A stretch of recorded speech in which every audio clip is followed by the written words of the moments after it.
하나님의 말씀은 누가복음 22장 54절에서 62절인데 베드로가 예수님을 3번 부인하고 그리고 통회하면서 회개하는 사건의 내용들이 구체적으로 기록되어 있는 말씀입니다. 예수를 잡아 끌고 대제사장의 집으로 들어갔세 베드로가 멀찍이 따라가니라. 사람들이 뜰 가운데 불을 피우고 함께 앉았는지라. 베드로도 그 가운데 앉았더니 한 여종이 베드로의 불빛을 향하여 앉은 것을 보고 주목하여 이르되 이 사람도 그와 함께 있었느니라 하니 베드로가 부인하여 이르되 이 여자여 내가 그를 알지 못하노라 하더라. 조금 후에 다른 사람이 보고 이르되 너도 그 도당이라 하거늘 베드로가 이르되 이 사람아 나는 아니로라 하더라. 1시간쯤 있다가 또 한 사람이 장담하여 이르되 이는 갈릴리 사람이니 참으로 그와 함께 있었느니라. 베드로가 이르되 이 사람아 나는 내가 하는 말을 알지 못하노라 하고 아직 말하고 있을 때에 닭이 곧 울더라. 주께서 돌이켜 베드로를 보시니 베드로가 주의 말씀 곧 오늘 닭 울기 전에 내가 3번 나를 부인하리라 하심이 생각나서 밖에 나가서 심히 통곡하니라. 아멘. 베드로가 예수님을 부인하는 3번이나 부인하는 이 사건은 모든 복음서가 다 기록하고 있습니다. 마태, 마가, 누가 그리고 요한복음도 이 사건의 내용을 자세히 기록하고 있습니다. 자, 그러면 이 말씀을 여러분들이 볼 때 사실 여러분 누가복음 22장 30절에 보면 예수님이 베드로가 시험에 빠져 범죄할 것을 기도한다고 알려주셨고요. 34절에 보면 이르시되 베드로야 내가 내게 말하노니 오늘 닭 울기 전에 내가 3번 나를 모른다고 부인하리라 하시니라. 사실 예수님의 예언의 말씀이 먼저 있었습니다. 그렇다면 우리가 통상적으로 생각했을 때 베드로는 예수님이 분명히 3번 부인할 것을 예언하셨고 그렇기 때문에 베드로는 어쩔 수 없이 예수님을 3번 부인하고 죄를 지을 것이다. 이렇게 생각할 수 있는데 이렇게 생각하면 안 됩니다. 왜냐하면요. 이 복음서는 지금 이 말씀의 기록이 일어난 다음에 기록된 말씀입니다. 일어난 다음에. 그러면 이 사건이 일어난 다음에 이 복음서가 기록되었을 때는 요 34절은 예수님의 예언의 말씀이 마치 다 정해진 것처럼 이 시점에서 그러니 베드로는 이미 하나님이 부인할 것을 말씀해 주셨고 부인했으니 죄 없다라고 할 수가 없고요. 예수님의 분명히 이 34절의 말씀은 경고에 대한 말씀으로 먼저 우리에게 해석되어져야 됩니다. 경고. 자, 그렇다면 이 경고가 있었기 때문에 베드로는 누구보다도 경계해야 되고 시험에 빠지지 않도록 왜요? 예수님이 베드로를 위하여 기도했다고 하시는 이 말씀 때문에 경계하고 영적인 주의를 기울여야 하는 말씀으로 일단 34절의 말씀이 베드로에게 이렇게 적용이 됩니다. 그리고 이 복음서가 기록될 때는 이미 예수님의 이 경고에 말씀하신 대로 이루어졌고 결국 이루어진 것을 분명히 하기 위해서 기록되어졌다는 겁니다. 여러분 예를 들어서 제가 한 30여 년 전에 기독교 방송국에서 어떤 간증하는 간증을 듣게 되었습니다. 본인이 절도를 하다가 걸려서 감옥에 갔다는 거예요. 그러면 이 감옥에 가서 예수님을 믿고 결국 자기가 은혜를 받았다고 하는 내용의 간증입니다. 그런데 그 간증하는 사람이 어떻게 간증했냐면 하나님이 나를 예수님 믿도록 도적질을 하게 했고 감방에 가게 했고 그렇기 때문에 하나님이 나를 도적질하게 했다. 결국 감방 가게 했다. 이렇게 간증을 하는 간증을 들었습니다. 그것은 하나님의 역사의 잘못된 해석입니다. 그럼 여러분, 하나님이 어떻게 되는 거죠? 하나님이 죄의 근원이 되는 겁니다. 죄의 근원이 돼. 우리는 하나님은 거룩하신 분이요, 전능하신 분이요, 죄가 없으신 분입니다. 그렇기 때문에 성경을 그렇게 해석하면 안 됩니다. 그렇다면 오늘 우리가 이 본문 말씀 베드로의 입장에서 본다면 누가복음 22장 34절은 분명히 경고예요. 경고. 그럼에도 불구하고 베드로는 영적 주의를 기울이지 않았고 결국 죄를 졌습니다. 그리고요, 베드로는 그나마 예수님이 미리 마련해 놓으신 은혜 때문에 회개하고 지금 통곡하고 회개하고 있는 장면으로 이 본문이 구성되어 있다는 겁니다. 따라서 오늘 우리는 이 본문을 가지고 베드로는 분명히 예수님의 경고가 있었음에도 불구하고 결국 죄를 졌어요.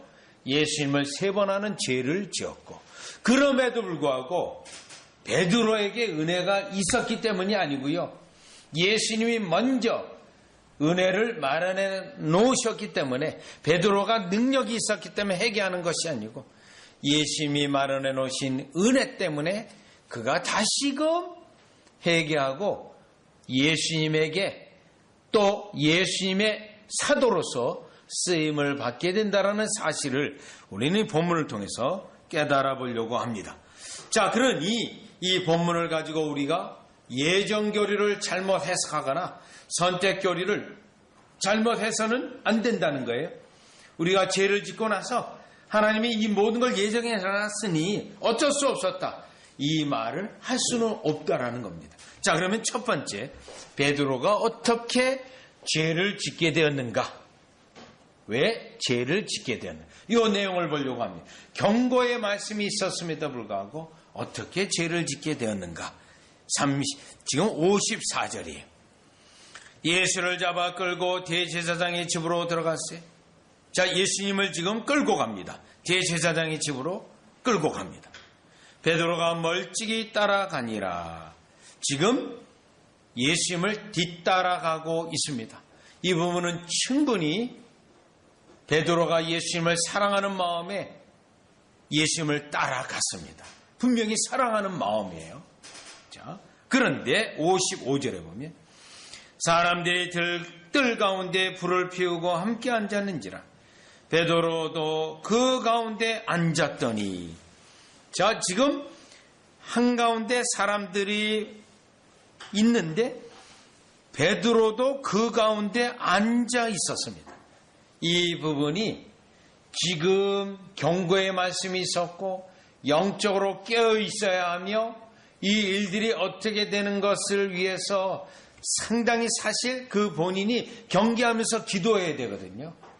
그런데 아예 그들 가운데 앉아 있었습니다. 앉아 있었어요. 굉장히 위험한 상황입니다. 시험을 쉽게 받을 수 있고요, 어려움을 당할 수 있는 상황. 물론 이러한 배경에는 베드로의 무모함이 있습니다. 베드로의 무모함. 여러분, 무모함도 영적으로 위험한 겁니다. 무모함도요. 하나님의 은혜의 방식과 하나님의 역사하시는 방식을 무시하고 자기의 생각과 뜻대로 몰고 나가는 거 굉장히 무모한 거 위험합니다. 그 가운데 있었어요. 그러다가 56절 보니까요, 한 여정이 베드로의 불빛을 향하여 앉은 것을 보고 주목하여 이르되 이 사람도 그와 함께 있었느니라 하니, 더욱이 불빛 앞에 있었기 때문에 분명히 알아볼 수 있는 상황이었죠. 그래서 57절에 보니 베드로가 부인하여 이르되 이 여자여 내가 그를 알지 못하노라 하더라. 결국 첫 번째 부인입니다. 첫 번째.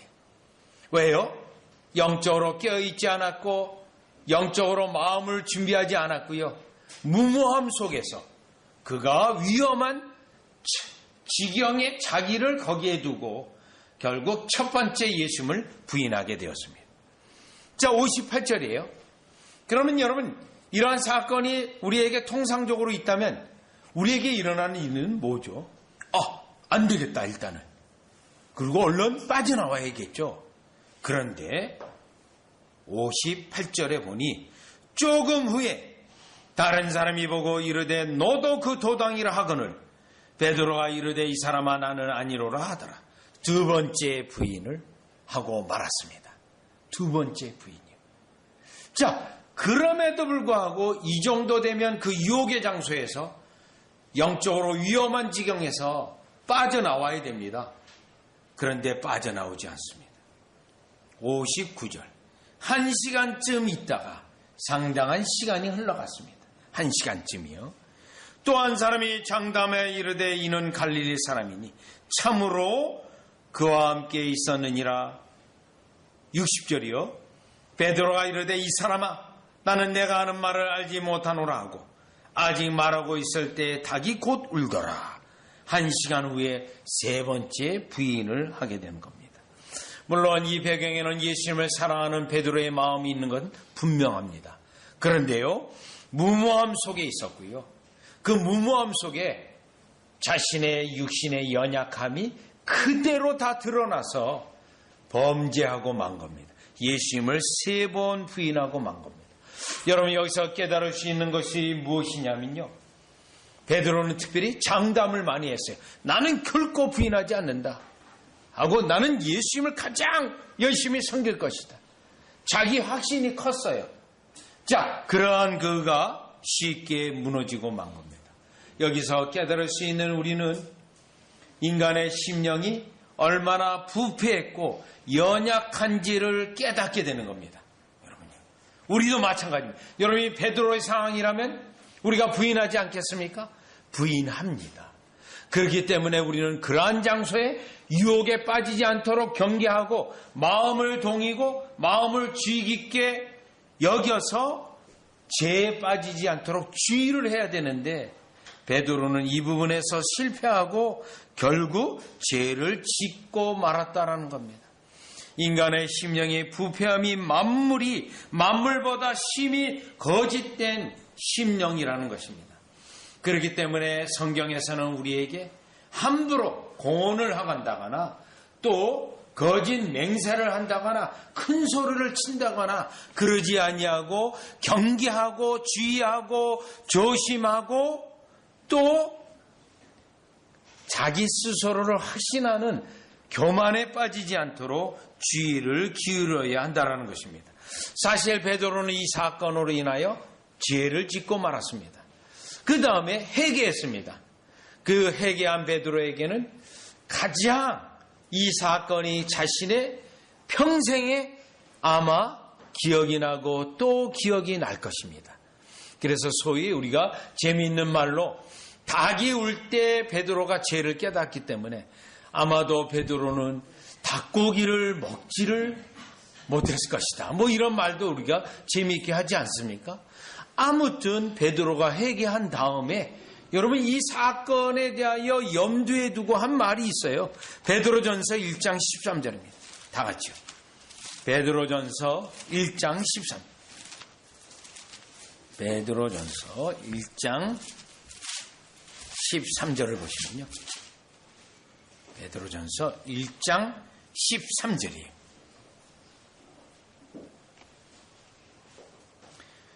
그러므로 너희 마음의 허리를 동이고 근신하여 예수 그리스도께서 나타나실 때에 너에게 가져다 주실 은혜를 온전히 바랄지어다. 여기 중요한 게 있어요.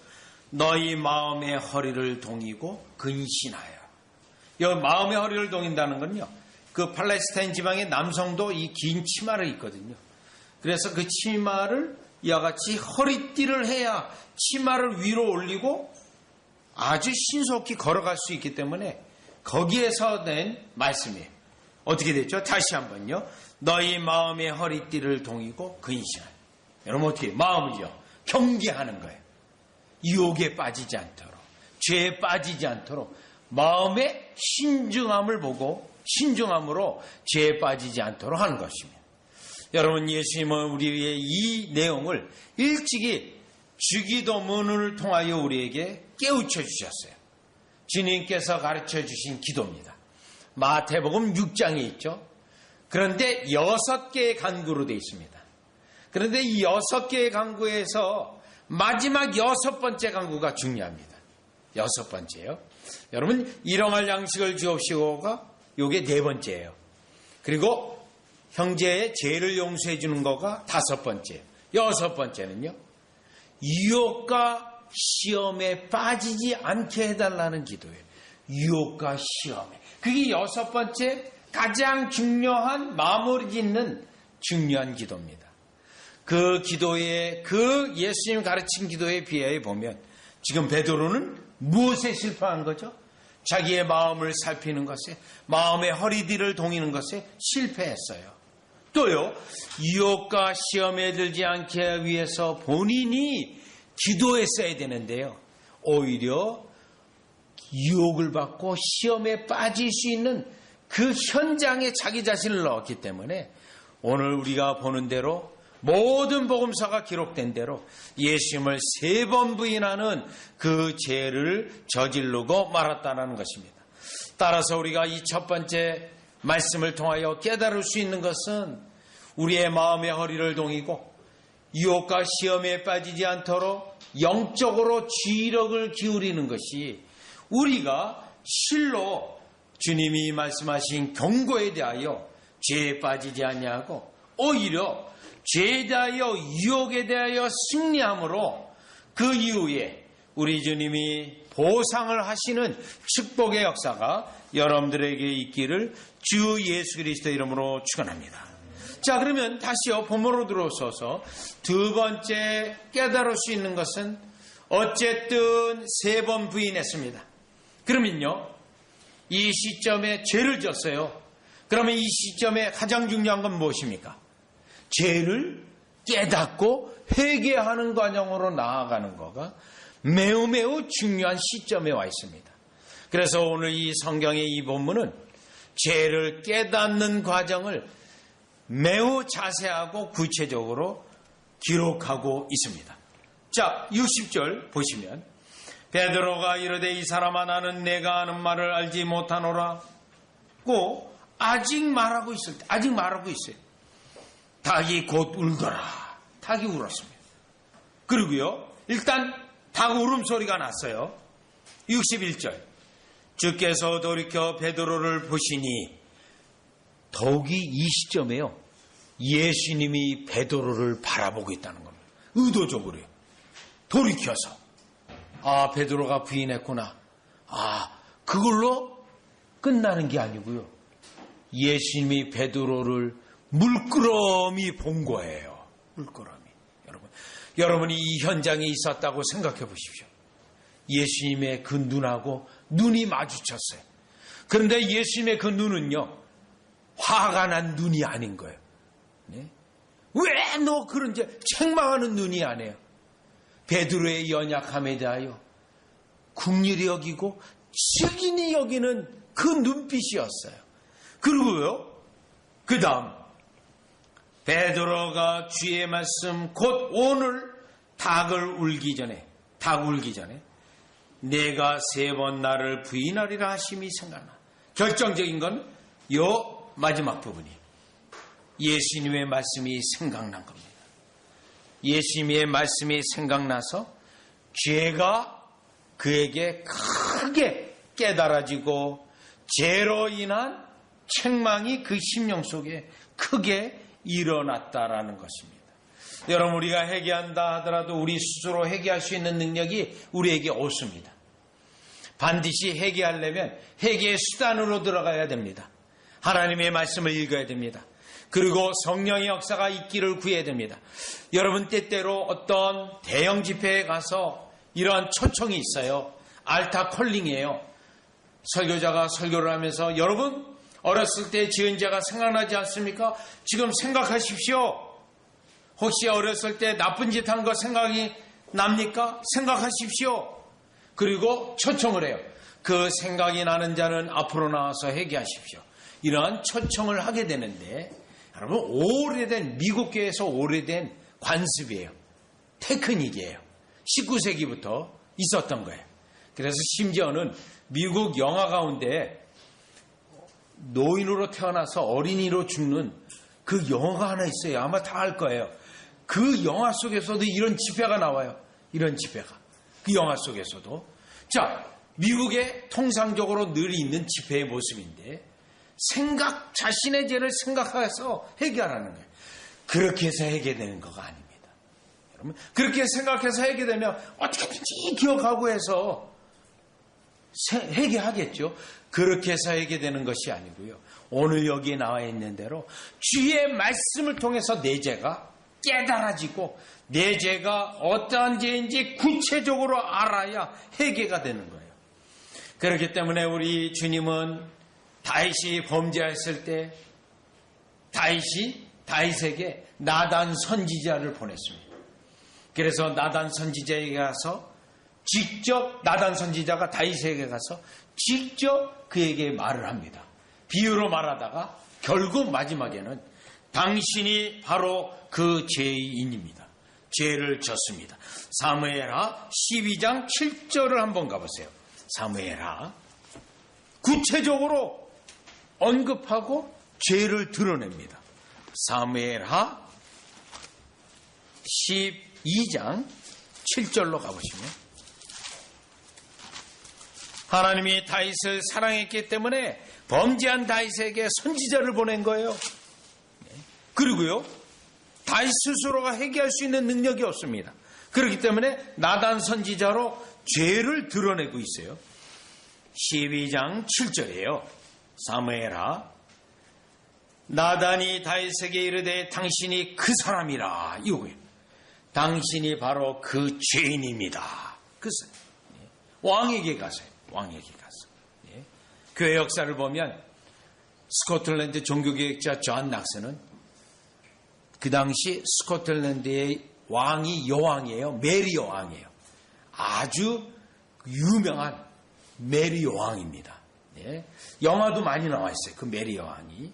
그래서 프랑스로 결혼 갔다가 다시 그만두고 스코틀랜드로 왔고 스코틀랜드에서 단리경을 자기 남편으로 뒀다가 결국 그 단리경을 암살하고 또 그 당시 3번 막 4번 이런 결국 나중에 영국으로 끌려가서 엘리자베스 밑에서 거의 감옥에 있었던 그러한 여인이에요.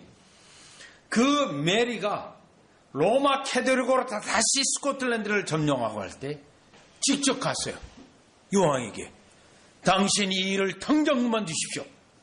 그랬더니 그 메리 여왕이 당신이 뭔데 나에게 이거 하라 마라. 이거는 범죄입니다. 범죄입니다. 당신 누구냐? 그랬더니 저는 농부에 불과합니다. 농부요 목회자에. 직접 꾸짖었었거든요. 그래서 그 일이 안 됐어요. 자기가 계획했던 아주 이 모사가 대단한 여성이었는데 자, 그것처럼 지금 나단 선지자가 다윗에게 가서 당신이 그 죄인입니다. 꾸짖었어요. 그 다음 13절로 가보세요. 다윗이 나단에게 이르되 내가 여호와께 죄를 범하였노라 하매 요거예요. 결국 다윗이 나단에게 내가 여호와께 죄를 졌습니다라고 다윗이 회개하게 되는 거예요. 이때 하나님은 나단 선지자를 보내 그의 죄가 무엇인지를 분명히 깨닫게 해서 결국 회개케 하는 방식을 깨달을 수 있는데 이 방식은 신약시대에 사는 우리에게는 성령께서 요한복음 14장에 말한 것처럼 우리의 죄를 기억나게 하시고 죄를 알게 하시고 깨닫게 해서 결국 우리로 회개케 하시는 역사를 말하고 있습니다. 요한복음 16장 8절에 보면 성령이 와서 죄에 대하여 분명히 깨닫게 하고 심판에 대하여 알게 하시고 또 불의한 자라는 것을 분명히 드러낼 것을 성령께서 하시는데 지금 오늘 누가복음 22장에서의 베드로는 예수님의 말씀이 생각나고 자신의 죄가 뚜렷이 깨닫게 되어져서 이제 통회하는 과정으로 나아가게 된다라는 것입니다. 따라서 오늘 본문에서 비록 예수님을 3번 부인하는 죄의 범죄를 했지만 우리 주님이 그에게 죄가 생각나게 하는 은혜의 수단을 통해서 죄를 깨닫고 그 다음 단계로 나가게 되는데 그 다음 단계는 62절 밖에 나가서 심히 통곡하니라 이 부분이에요. 요게 세 번째 과정, 통회하는 과정입니다. 통회하는 과정. 이제서야 밖에 나가요.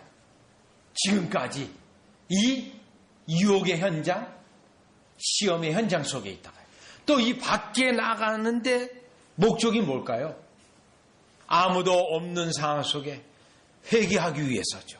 철저히 회개하기. 그런데 오늘 본문을 보면 이 여기에 있는 베드로의 회개는 심히 통곡하는 회개입니다. 심히 통곡. 이 베드로의 쓰디쓴 눈물이에요. 회개의 눈물이에요. 회개의 눈물. 회개. 여러분이 결국 이 베드로의 이 회개는 자신의 죄를 철저히 미워하고 슬퍼하면서 짓는 죄입니다. 여기서 이 원리, 하나님께서 결국 이 눈물을 통해서 어떻게 되죠? 이 눈물을 심령이 가난해지게 하시고 심령이요 겸손해지게 하시고, 지금까지 이 베드로는 어떤 성향의 사람입니까? 급해요. 자기 힘대로 하려고 해요. 또 영적으로 무모하기조차 해요. 그러한 그가 이제는 그 심령이 완전히 누그러지는 겁니다. 누그러져요.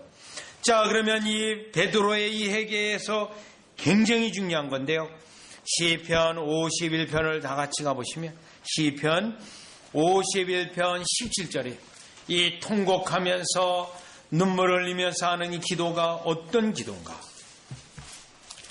베드로는 이 본문에는 용서함이 받았다라고 하는 기록은 없어요. 그 사건의 내용이 거기까지는 증거되지 않았어요. 그러나 이 본문은 분명히 베드로의 죄는 용서함을 받는 회개입니다. 자, 시편 51편 17절을 보시면요. 하나님께서 구하시는 제사는 상한 심령이라. 하나님이여 상하고 통회하는 마음을 주께서 멸시하지 아니하시리이다. 이 회개예요. 통회하면서 회개하면서 결국 하나님이 다윗의 눈물, 다윗의 통곡하는 이 울음을 보시고 회개해 주시는 거예요. 회개를, 죄의 용서를 주시는 거예요. 여러분, 사실 시편 6편 6절에 가보면 다윗의 회개가 또 있어요. 거기에도. 그 다윗의 회개는 어떤 정도 회개냐면 눈물로 내 침상을 띄우며 내 볼을 적신하다. 하나님 앞에 눈물 통곡을 하면서요, 침대를 띄울 정도로 눈물바다가 되는 겁니다. 요를 완전히 적셔버리는 회개의 눈물입니다. 따라서 우리의 회개의 중요한 증거 중 가운데는 심령이 통회하면서 눈물 흘리는 회개, 심령이 낮아지는 이 눈물의 회개가 있는가 할 때, 오늘 베드로는 예수님이 이미 경고하셨고 또 이미 경고하셨음에도 불구하고 죄를 지은 이후에 내가 너를 다시 일으켜 회개케 해서 다시금 다른 제자들까지 세우실 일을 계획하고 있기 때문에, 이러한 은혜, 예수님이 말씀하신 이 은혜로 인하여 오늘 비록 3번이나 부인하는 엄청난 죄를 지었음에도 불구하고 이 사건은 베드로의 회개로 죄의 용서함과 베드로의 다시 은혜의 회복이 있음을 우리에게 말씀하고 있다라는 겁니다. 그렇다면 이 베드로의 이 엄청난 죄임에도 불구하고 회개와 눈물로 통하여 회복되어지는 과정이 있는데, 여러분, 거의 같은 종류의 죄를 지었던 가룟 유다는 어떤가 보시죠. 마태복음 27장 3절에 보면 가룟 유다요, 예수님을 배반하여 팔았습니다. 그러면 그에게는 과연 이러한 회개가 있었습니까? 베드로에게 심히 통곡하며 울었던 그런 회개가 있었는가? 확인해 보는 거죠. 왜요? 베드로나 가룟 유다나 뭐 다를 바가 없는 죄이기 때문입니다. 3절에 보면 그때 예수를 반 유다가 그의 정죄됨을 보고 스스로 뉘우쳐, 요거예요. 스스로 뉘우치는 정도로 끝나요. 스스로 뉘우쳐. 네? 통회하는 것까지는 안 나가요. 스스로 죄를 인정할 정도로 나가요. 그 은 30을 대제사장들과 장로들에게 도로 갖다 주며 자, 받았던 예수님의 죽음의 대가로, 넘겨주는 대가로 받았던 걸 불의한 싹이죠. 다시 갖다 줬어요. 이게 회개일까요? 회개 아니에요. 이걸로 회개가 되는 게 아닙니다. 4절, 이르되 내가 무지한 피를 팔고 죄를 범하였도다 하니, 회개인가요? 회개 같아요.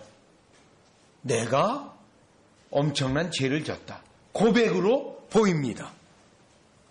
그들이 이르되 그것이 우리에게 무슨 상관이 있냐? 내가 당하리라 하거늘. 그 사람들 앞에 아무리 자기의 죄를 고백해도 소용이 없어요. 여러분, 이제는 누구에게 가지고 나가야죠? 그리스도에게, 하나님에게로 나가야 돼요. 이 죄를 가지고. 그런데 그 관원들과 대제사장에게 이 일을 했다는 거예요. 소용없습니다. 그 다음에 5절, 유다가 은을 성소에 던져놓고 물러가서 스스로 목매어 죽은지라. 하나님 앞에 통회하며 회개하는 내용이었습니다. 죄를 인정하는 것까지는 있는데요, 통회하는 게 없는 거예요. 더군다나 가장 끔찍한 죄를 또 하나 질러요. 살인하지 말라. 그런데 자기 자신의 목숨을 끊어요. 하나님이 주신 생명인데요, 그것도 자기 멋대로 끊고 마는 것입니다.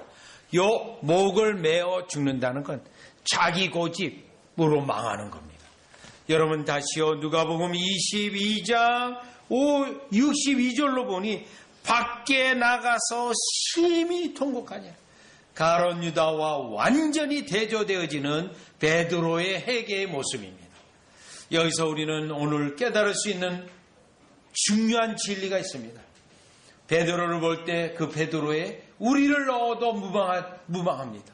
우리도 그러한 존재예요. 연약한 존재입니다. 그럼에도 불구하고 죄를 졌습니다. 베드로가요. 그럼에도 불구하고 하나님의 택하신 백성, 은혜의 백성에게는 어떤 은혜가 있습니까? 회복의 은혜가 있는데, 그 회복의 은혜는 회개를 통해서 되는데, 그 회개조차도 하나님의 은혜로 회개케 하셔서 회복하시는 은혜가 있고, 그로 말미암아 이 베드로는요, 베드로 전서에 있는 것처럼 마음의 심령을 동이는 자가 되었고요. 또 베드로 전서 3장에 가보시면 3장 12절이에요. 3장 12절에 회개하는 자를 우리 주님이 다시 눈을 보시고, 베드로는 범죄했을 때 예수님의 눈하고 마주쳤잖아요. 베드로전서 3장 12절에는 회개하는 자의 그 눈을 보시고 다시금 은혜를 베푸시는 주님이라는 것을 베드로전서 3장 12절에 말하고 있습니다. 따라서 우리가 하나님의 선택으로 부르신 가운데 있는 이 은혜가 얼마나 소중한지, 유다에게는 은혜가 없어 자살로 끝나지만 우리에게는 하나님의 말씀이 있어요. 예수 그리스도의 회복의 은혜, 회개의 은혜가 있어서 다시금 하나님 앞에 큰 은혜를 누릴 수 있는 이 베드로와 같이 똑같은 존재인데, 이 은혜 때문에 우리가 주님을 항상 바라보고 이 은혜로 말미암아 교만하지 않고요, 무모하지 않고요, 또 헛된 확신에 빠지지 않고, 더 중요한 것은 영적으로 깨어있으며 주의를 기울이며 승리하는 여러분 되어지시기를 주 예수 그리스도의 이름으로 축원합니다. 기도드리겠습니다. 하나님 아버지, 은혜를 감사드립니다. 오늘 이 베드로의 예수님을 3번 부인하는 이 사건은 모든 복음서가 기록되어 오늘도 우리가 이 말씀을 깨닫고 기억할 때 베드로와 같은 존재나 우리와 똑같다라는 것을 인정하게 됩니다. 그럼에도 불구하고 베드로에게 회복하기 위한 은혜의 장치가 있어서 회복됨으로 말미암아 모든 것을 다 회복시키시는 은혜도 오직 주님에게 있다는 것을 깨닫게 됩니다.